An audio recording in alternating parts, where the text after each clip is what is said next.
Hello, I am David D. Hilser. I am a critical thinker, dissident scientist, and I'm here to tell you the truth about science, something your university professors won't tell you, the mass media won't tell you, and certainly those science evangelists won't tell you. Oftentimes, I get very inspired by the comments below my videos, and this is one of those cases. Here is a comment that I have here below the video I just did before this one. And the person says, while I find your views on physics completely misguided, I do find your videos are interesting and are helpful in seeing where the physics community has failed in promoting public understanding of the subject. Now, this is really wonderful. Again, I'm not here to trash this person. I appreciate everybody who subscribes, even those people who don't agree. But I will make some arguments here. And this first argument is what I call, or the first observation I call, the savior argument. And that is the idea that mainstream physics or mainstream cosmology has lots wrong. Not everything, not in any way. Data is data. The data is there. The things that happen are there. We don't say the universe is wrong, but the data is there. But this idea to people who are in the mainstream that there are really good scientists, maybe they don't think so, outside the mainstream, that really reject a lot of mainstream physics, is that they don't teach it right. And they are the kinds of people that oftentimes are very friendly. It's sort of like people who have learned to argue against people who are very different from them. Maybe there's a radical view politically or religiously or whatever, or culturally, that two people are clashing, that maybe even their cultures are at war, but they approach each other and they're very calm about it. Most of the time, what's happening in those kinds of situations, the people have made up their mind. The people that make these statements have already made up their mind. Mainstream physics is right. And instead of, we'll get to that. But what they say is, okay, what's really wrong is the way we teach it. And we're going to have to find out where we've gone wrong. And that is, like I said, a savior syndrome. I call it the savior syndrome. They're going to save us from ourselves. Another time I've seen this exact same thing was with Margaret Wortham in Physics on the Fringe. She had a panel at a talk about her book at UCLA. The panel was pretty packed with some people there. A head of Caltech was there, a Nobel Prize winner, not in physics or cosmology. I can't even remember biology. I don't remember was there, but of course they had the Nobel, so they're expert at everything. But she was there with a panel, and one of the things came up. She knew I was there. I was there with my mom and my father. She even mentioned me not by name, because of course she didn't want to embarrass me and say, look at this dummy, because the room was full of people who, no offense, worship the mainstream. They are very haughty. They think they know. I mean, their attitudes, in my opinion, are very arrogant. But she said, one of the things that we have to do right is these people love science. They're making those models because we don't teach the way the universe works well enough yet. It's very complicated. The problem is that when we look at these things, we look at them in great detail. And the complications from our side don't come because the universe is complicated. The universe and all its theories and the way it works are mysterious and, incredible dimensions and things we don't understand and all this stuff in particle physics that have. No. The problem is the complications come from the mainstream physics themselves. They have assumptions that are paradoxical, that clash. They are not conseponable. They do not go together. Now, what happens is with the people who have savior syndromes, they have no interest in really trying to understand the arguments against the mainstream. What they will do is they'll do what I call the Star Wars syndrome, and that is they'll cherry pick it and say, if I shoot this thing right up in this one little place, the entire Death Star will explode. The CNPS will explode, and everybody will come to their senses. They're not really looking at the data, and when they do, we can point out to them that they're not. What they're doing is saying, come on, 1 + 1 is 2, and we're saying, no, we're using binary. The whole system is different. 1 plus 1 is not equal to 2. It's equal to 11. 1, 1. It's a different system, but they don't see that. We can't help that. So this idea, the people who have this savior syndrome, the good thing about it, there's a couple good things that they feel good about. They don't argue. They're really friendly. Number 2 is that they don't have to really take the time to say, why does someone who has a PhD in physics from MIT say this is wrong? Why does somebody from Harvard, PhD from Harvard, say this is wrong? Why does a person has a PhD from Stanford say this is wrong? They don't look at that. What they try to do is they have already made up their minds. They're not critical thinkers. No offense, they're not critical thinkers. So they feel good about it, but they're not critical thinkers. Another thing that we must understand is the statement that we wholesalely reject everything. And that is absolutely not the case. Everything that I say I believe is wrong in mainstream, I've looked at very thoroughly. If someone comes up to me in our group and says, oh, this is wrong, I will take a look at it before I agree with them. I take a look at all the data. I will go on the internet and read as much as I can. I make up my own mind. So even dissidents, when they say something is wrong, I'm still a critical thinker. And that's what sets all of us apart. That's why the CMPS, in my opinion, is the best organization in the world, because we allow ourselves to be critical thinkers on everything. And we allow models to live together. But we do not just reject wholesale. I've talked about this. I talk about this in my video on new models. Go watch it. We do not just simply say, I'm going to build a model, forget everything. I don't care if it matches data or anything. No. This is a long, thought-out process. Exactly what scientists do when they look at a problem and they try to fix it is what we do. Yes, some of us don't. They just go and they make, yes. But in general, all the people I know in the CMPS, they are very pedantic in the way they look at stuff before they propose any new models. So no, we do not wholesalely reject. The problem is that mainstream science for the last over 100 years has the arrogance has taken over, and our critical thinking has been pushed aside. We're worshiping Einstein. I mean, my goodness, the worship from Einstein is ridiculous. I mean, that's our problem. Critical thinking we don't teach. The good thing is that critical thinking is entering, that phrase has entered the lexicon in the last couple of years because of the politics going on. Bernie Sanders goes out and says, hey, the truths that they're telling you about the politicians, the Democrats and the Republicans, no, this is really what's happening. Robert Reich, who is an economist, says, no, Ronald Reagan wasn't the best. He was the start of the problem, because that's when the workers' pays became the same for 30 years and the rich got super rich.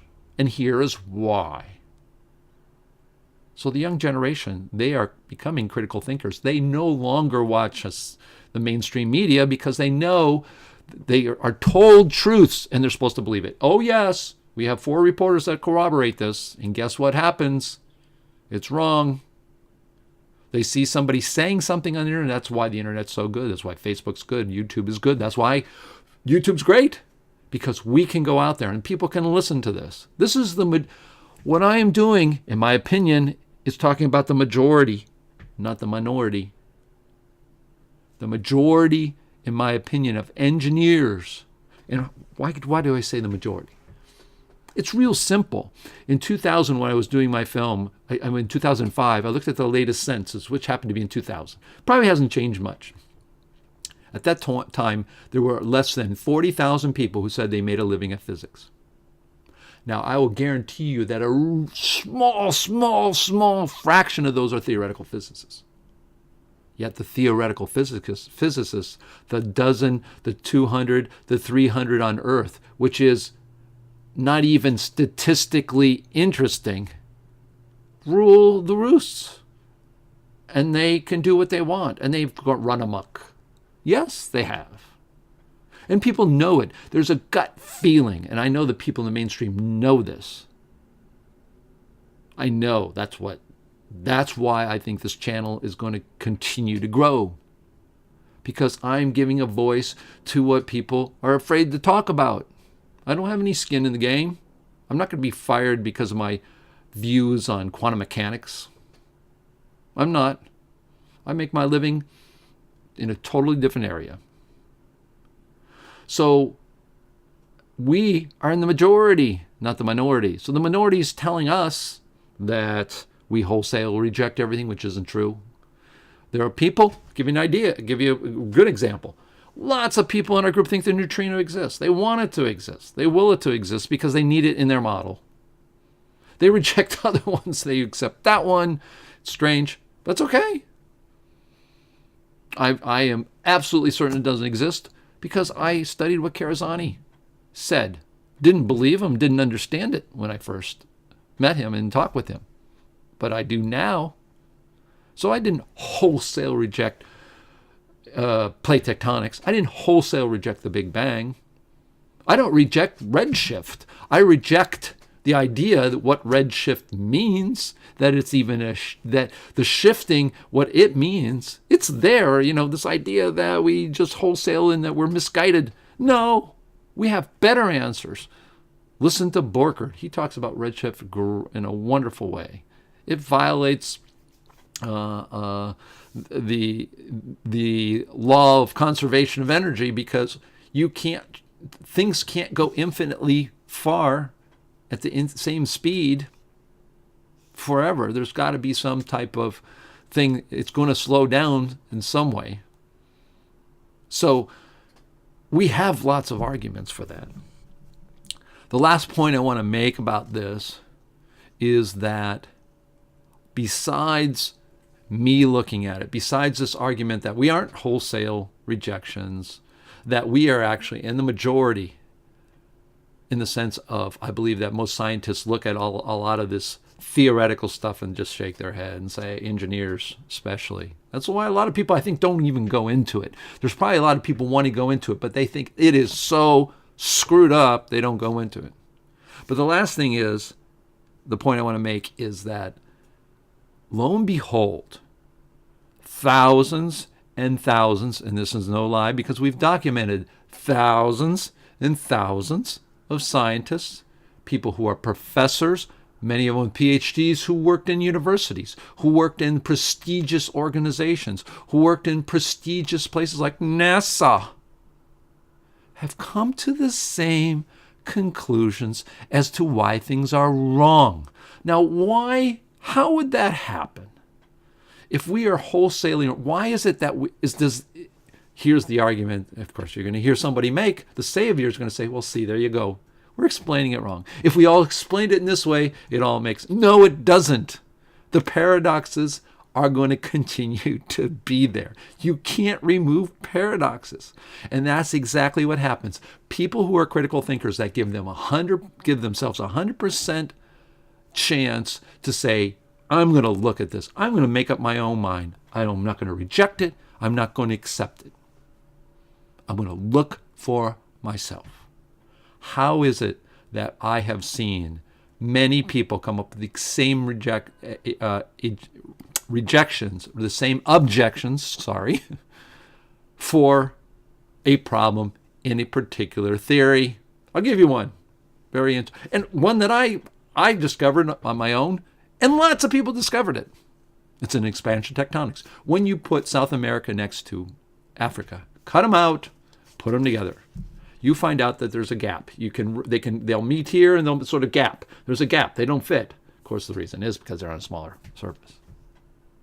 Well, that gap is so precise that it is really it's data that goes that flies in the face of plate tectonics, because if they came together, they shouldn't have that gap all over the place, and that gap shouldn't be equal. Whereas if you put them on a smaller curved surface, meaning an Earth with a smaller radius, that gap is completely explainable. I came up with that on my own. but I was in the first person. Read the book. Where is it? There it is. Who? Samuel Warren Carey. Samuel Warren Carey. He's got a picture of it in this book.